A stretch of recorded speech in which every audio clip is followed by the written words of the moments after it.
이어서 알아두면 돈이 되는 노동법 알돈노 시간입니다. 늘 함께해 주시는 분이죠. 소나무 노동법률사무소의 김효신 노무사, 오늘은 스튜디오 직접 나오셨습니다. 안녕하십니까? 네, 안녕하세요. 반갑습니다.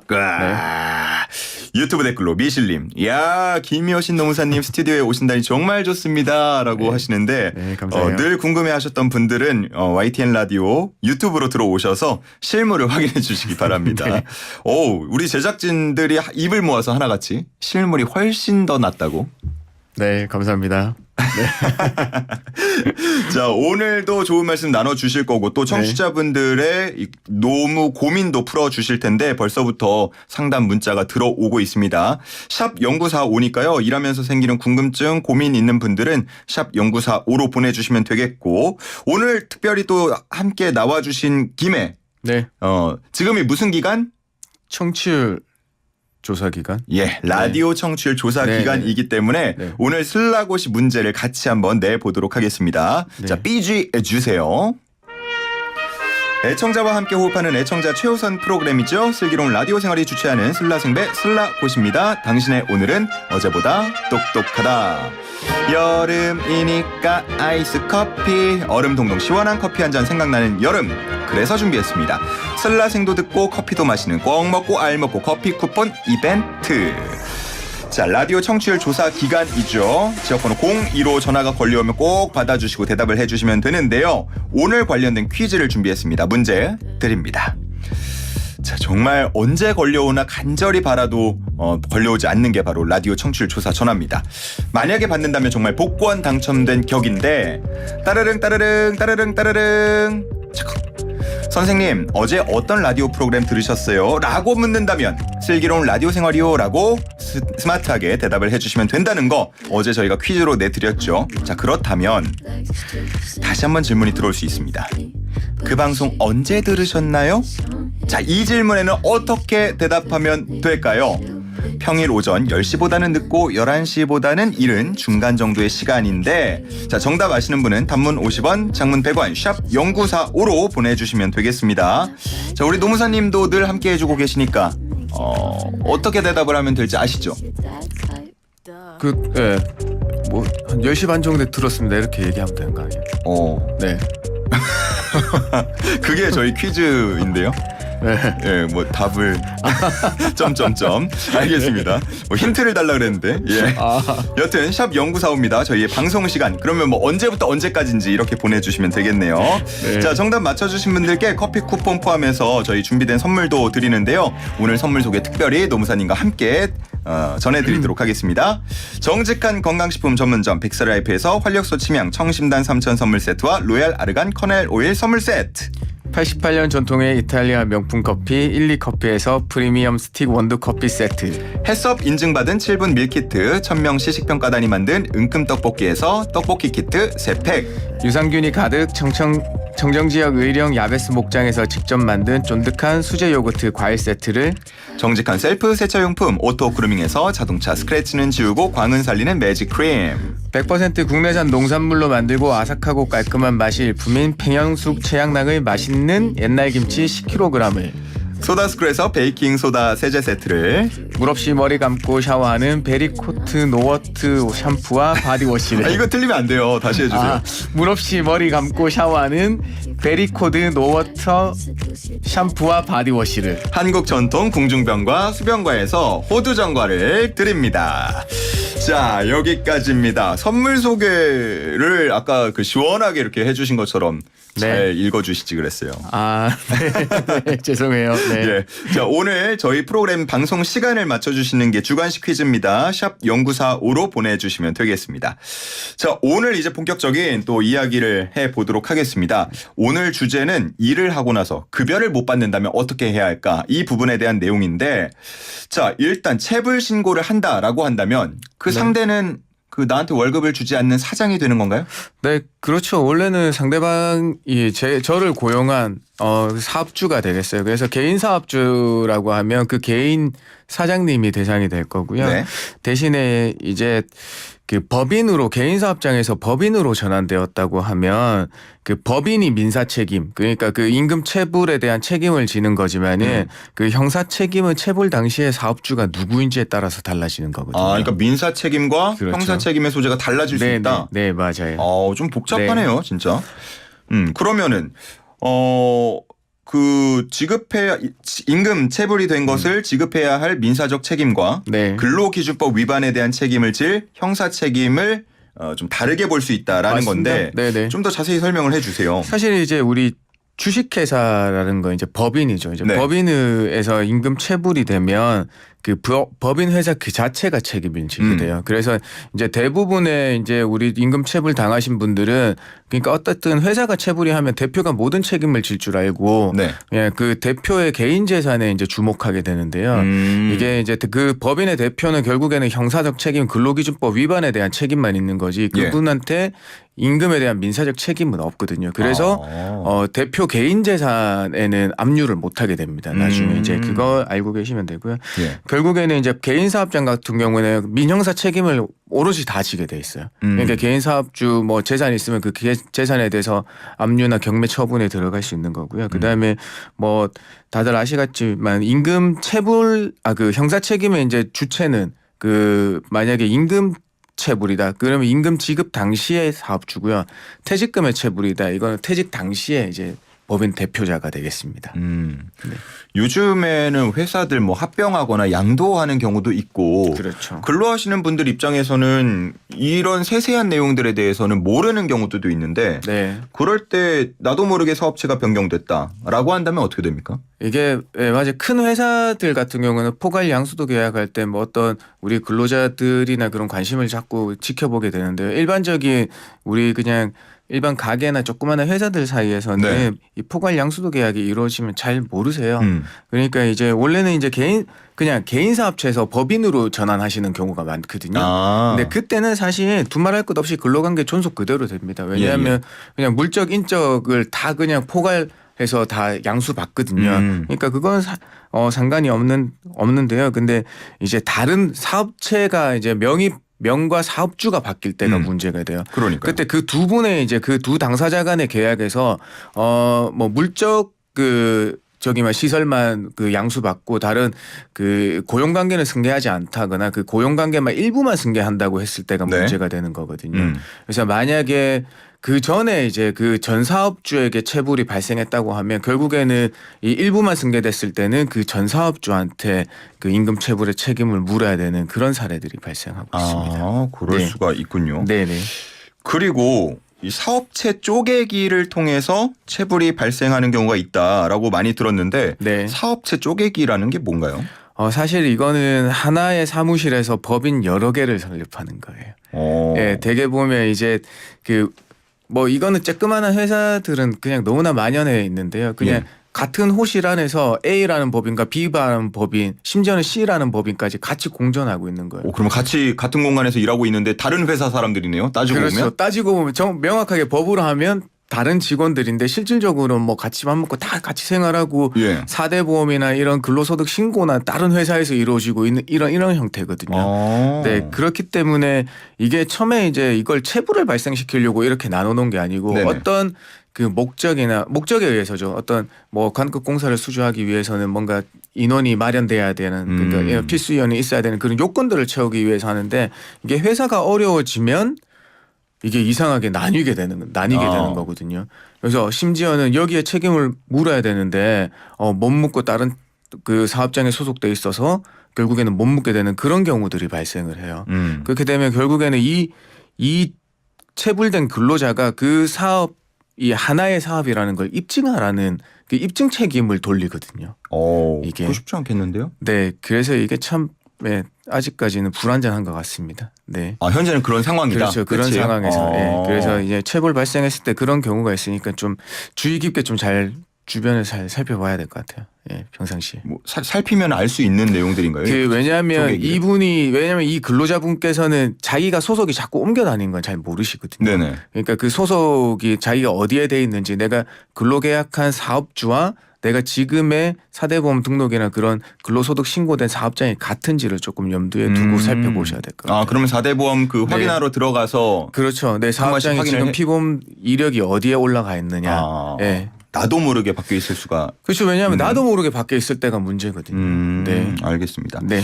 자, 이렇게 회사 대 나 뭐 관계가 일직선상에 있다 그러면 상관이 없겠는. 좀 간단할 수 있겠는데 하도급 문제 있잖아요. 네. 특히나 뭐 건설 현장 같은 데서 일하는 경우에 뭐 하도급에 또 하도급에 이런 식으로 연결될 경우에 만약에 가장 돈을 나중에 받는 네. 그 분이 돈을 못 받았다라고 네. 한다면 이 책임은 어디에 물어야 되는 겁니까? 사실 이제 결론부터 먼저 말씀드리면 네. 이게 원래 건설산업기본법에 의하면 재하도는 금지돼 있지만 네네네. 그러니까 너무 만연돼 있으니까 그거는 그러니까요. 뭐 그 차치하고요. 그냥 그 맨 마지막에 있는 분은 만약에 체불을 당하셨다고 하면 자기를 고용한 사업주가 그냥 돈이 없다고 하면 그 건설 면허를 가진 제일 직상 수급인한테 그 책임을 물을 수 있어요. 그러니까 이게 왜냐하면 근로기준법에서 이렇게 그 제하도 여러 차례 내려가더라도 그 결국에 임금 체계의 연대 책임은 건설 면허가 있는 직상 수급인한테 묻게 돼 있거든요. 그러니까 이 타도되는 모습들을 보면 이 맨 하층에 있는 근로자분이 어떤 회사에 소속되어 있을 수도 있지만 예. 어떤 요즘 말하는 팀장이라는 예전 말로는 그냥 이 말 써도 되는 거죠. 오야지라는 분한테 그 같이 팀을 구성해서 다니다가 맞아요. 임금 팀식으로. 체불을 당하는 경우가 있거든요. 그러더라고요. 그래서 계속 그 사람한테만 돈을 달라고 계속 임금을 달라고 얘기 안 하셔도 되고요. 그 직상수금은 회사한테 바로 그 상대로 임금체불 진정을 해주시면 돼요. 네, 그렇군요. 그렇습니다. 정말 건설 현장 보면은 이렇게 팀 단위로 움직이고 네. 말씀하신 팀장격인 분이 이제 뭐 어디 사업장을 따오거나 하면은 같이 네. 가서 네, 움직이고 하는 맞습니다. 경우가 많은데 네. 그 사람에게 안 물어도 된다. 네, 그렇죠. 알겠습니다. 네. 그 노동청에 임금체불 신고를 하는 이유는 아무래도 체불 금품을 뭐 빠르게 산정하고 신속하게 지급을 받기 위함일 텐데 네. 체불 금액이 확정될 때 주의해야 할 점이 있다고요? 사실 이제 뭐 현장에서 일하시는 분들이나 그냥 급여 명세서 받지 않고 그냥 그 통장에만 급여 주는 대로 내 월급 제대로 들어오는가 또박또박 들어오는가 이렇게 생각하시는 분들이 체불당해서 신고를 하면 제일 많이 하시는 실수가 임금 체불액을 네. 통장에 받은 금액을 기준으로 기재하신다는 거예요. 내가 일한 만큼 평소에 받던 거 그대로 받으면 되는 거 아니에요? 근데 그 받는 돈은 나의 계약급여, 세전급여에서 소득세, 주민세, 국민연금, 건강보험, 고용보험을 떼고 나서 받은 돈이거든요. 근데 항상 체불을 산정할 때는 네네네. 우리는 법적으로 모든 세전급여를 기준으로 하게 돼 있어요. 네, 그렇기 때문에 이 세전급여를 명확히 아시고 그 신고할 때 그 세전급여 3개월 체불액 얼마 요렇게 신고해 주셔야 되는 거거든요. 근데 대개들 다들 그냥 통장에 그냥 들어오는 돈 위주로 네네네. 생각하셔서 체불액이 적게 산정되는 그런 불합리함이 발생해요. 그러니까 내가 네. 실수령액이 한 250만 원이었다고 치면 네. 3개월 밀렸다 그러면은 그냥 750만 원 이렇게 해서 내는데 네. 그게 아니라 네. 그냥 250만 원에 결국에는 세전은 한 13% 업한 금액이 되겠죠. 그러면 돈 꽤 네. 되겠는데요, 그것도? 그렇죠. 왜냐하면 이게 사실 이제 퇴직금 산정할 때도 문제예요. 퇴직금을 아까 실수령액 기준을 퇴직금 산정해서 퇴직소득세를 빼면 얼마 안 되잖아요. 세전급여로 산정을 해서 퇴직소득세를 떼야 되는 게 맞는 네네. 거거든요. 그래서 그걸 줄게 하셔야 되는데 결국에는 근로계약 체결하셔서 근로계약서 잘 가지고 계시는 거.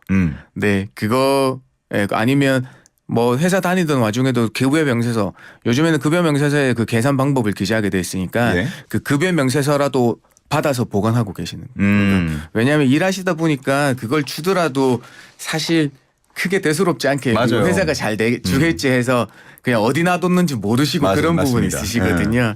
그래서 좀 사진을 찍어 놓으시든가 좀 잘 보관해 주셨으면 해요. 네. 알겠습니다.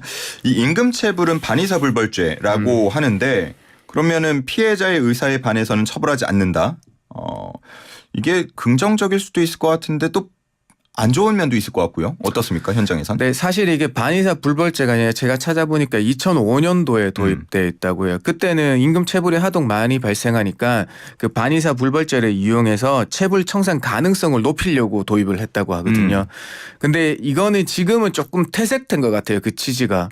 왜냐하면 이게 사실 그 임금 체불에서 신고 당하면 내가 그거 주면 아무 조치도 안 당해도 된다. 네. 왜냐하면 치아서만 그 사람한테 제출하게 하면 아무 조치도 나는 뭐 벌금도 안 내고 그냥 돈 주고 말면 되지라는 이런 그 임금 체불을 대수롭지 않게 여기는 그 인식들이 조금 많이 커졌거든요. 사실. 예, 결국에는 임금 체불 당하신 근로자분은 신고를 해야지 받을 수 있고 그 신고를 해서도 치아서를 내야지 내가 받는. 그러네요. 그러니까 그런 이상한 상황에 몰리게 돼 있어요. 심지어는 어떤 거냐면 그냥 이 사업주가 그냥 다짜고짜 언제까지 준다는 그런 말만 하면서 치아서 제출하면 얼마만 주겠다고 하는 경우에도 이 생계가 어려우신 분들은 결국에는 울며 겨자 먹기로 내 임금 체불 근로대한테까지 전액을 못 받고 내가 깎아줘서 받는 경우도 생기거든요. 그러니까 뭐 사장 입장에서 네. 너가 뭐 800만 원 내가 너한테 줘야 되는데 내가 네. 정말 힘들어. 나 600만 원밖에 없어. 그렇죠. 너 이렇게 계속 취하 안 하면 나도 힘들어져. 네, 그렇죠. 이런 거잖아요. 네. 그래서 지금 해주면 내가 있는 네. 600만 원이라도 네. 줄게. 네, 맞아요. 그래서 이제 실제로 이거는 1,000만 원까지는 우리는 이제 간이 대지급금이라는 게 있어서 그냥 그거 상관 안 하고 1,000만 원까지 간이 대지급금 받을 수 있으니까 체불 확정해서 빨리 그냥 근로복지공단 신청해서 받으시면 되는 거거든요. 근데 그 이상이 될 때가 사실 문제예요. 예, 또 뭐 그냥 정식 대지급금이라고 해서 뭔가 절차가 걸리는 시간이 걸리는 게 있으니까 예, 많이 합의해서 받으시고 그러시게 됩니다. 그러네요. 네. 이거에 대해서는 현장들에서는 좀 바꾸자라는 목소리가 나오고 있나요? 그러면? 제가 거의 공식적으로는 처음 제시 드리는 거지 그래요? 않을까 싶습니다. 왜냐하면 저희 실무에서는 이런 얘기들 많이 하거든요. 근데 사업주 입장에서 돌아가면 뭐 사업이 어려우면 조금 밀릴 수도 있는데 그걸 신고해가지고 뭐 이렇게 어렵게 하냐. 예, 이게 너무 복잡해요. 감정이 섞이다 보니까요. 그러네요. 네. 이게 또 항상 또 악용 가능성이라는 게 있다 보니까. 그렇죠. 악용하시는 분들이 분명 없이 있어서 이런 조치는 마련돼야 되는 건 분명해요. 알겠습니다. 3762님께서 질문을 주셨는데요. 한 직장에 지금 9년 동안 근무하고 있습니다. 4년은 정규직 근무를 했고요. 나머지 현재 5년 동안은 비정규직 일당으로 근무를 하고 있습니다. 이럴 때 퇴직금은 어떻게 되나요? 라고 물어보시는데 이런 경우도 있군요. 어떻게 됩니까? 네, 그동안 뭐 퇴직금 중간정산 받으신 게 없다고 하면 계속 근로기간은 이어지고 있으니까요. 뭐 퇴직금 중간정산을 받았다고 하더라도 어떤 다른 회사 옮기지 않고 이 회사에서 계속 9년 동안 근무해 오시고 있다고 하면요. 네.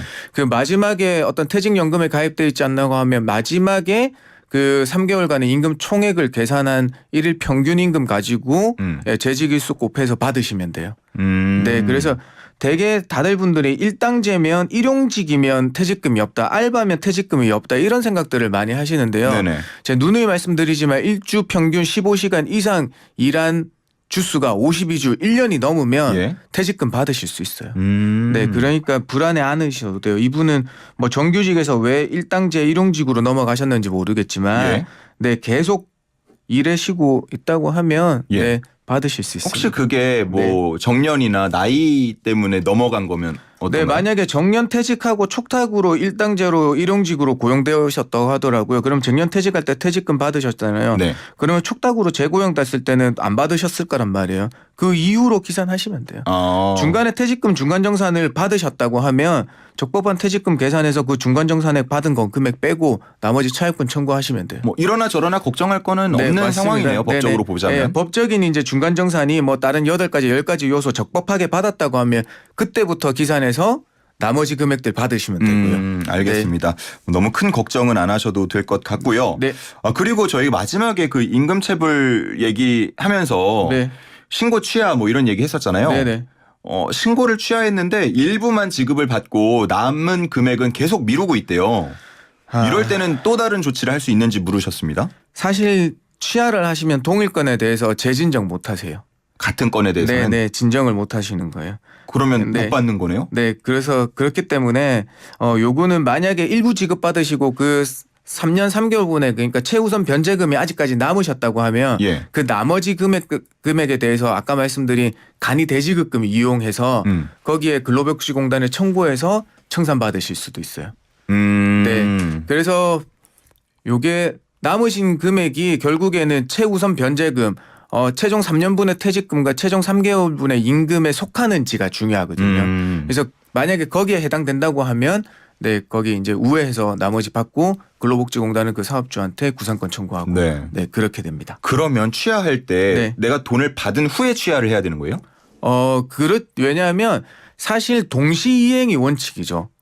받고 나서 바로 치하하는 게 원칙인데 네네. 대부분은 치하서 내면 내고 나서 내가 언제까지 돈 주겠다. 그러니까요. 이런 거예요. 그래서 그랬다가 일부만 네. 주면은 이런 그래서 문제가 이런 생기는 문제가 거잖아요. 생겨요. 그렇기 때문에 요 스킬은 치하서에 대해서도 조건부 치하를 하는 거예요. 내가 언제까지 다 청산하지 못하면 다시 임금체불로 신고하겠다. 이런 문구들을 뭐 집어넣는 부동산에서 게 특약 넣는 것처럼. 그렇죠. 이제 그런 거예요. 그럴 네, 수가 여지를 있군요. 남겨두는 거예요. 왜냐하면 사실 임금체불 이제 치하서 낼 때는 거기 넣으면 치사자산에 그 금품 청산 이렇게 그냥 해서 적거든요. 그렇기 때문에 조금 그런 게 필요해요. 네. 진짜 필요하겠네요. 네. 자, 여기까지 알아보도록 하겠습니다. 오늘도 또 노무 상식이 많이 늘어난 기분이고요. 네네. 자, 우리 앞서서 내드린 퀴즈 이제 정답을 공개해야 할 텐데 저희 슬기로운 라디오 생활 몇 시부터 몇 시까지 진행이 되는지 우리 노무사님이 정답 공개해 주시기 바랍니다. 10시 반부터 11시 반까지 입니다. 네. 자, 5917님 평일 오전 10시 반부터 11시 반까지 슬기로운 라디오 생활 덕분에 제가 더 똑똑해졌습니다 라고 아주 완벽하게 정답을 보내주셔서 커피 쿠폰 보내드리고요. 우리 6851님 새싹 청취자분이신데 10시 반부터 11시 반까지 늘 듣습니다 이렇게 말씀을 해주셔서 또 감사하다는 의미로 쿠폰 보내드리겠습니다. 자, 그러면 노무사님 여기서 인사를 드리면서 슬기로운 라디오 생활도 함께 마치도록 하겠습니다. 슬기로운 라디오 생활 김치 종주국의 대표주자 한국농협김치 그리고 포스코와 함께 했고요. 끝곡은 정승환의 타임라인 전해드리겠습니다. 노무사님 저희 여기서 같이 인사할까요? 네. 저는 내일 돌아오고요. 노무사님은 다음 주에 돌아오겠습니다. 모두 고맙습니다. 네, 감사합니다.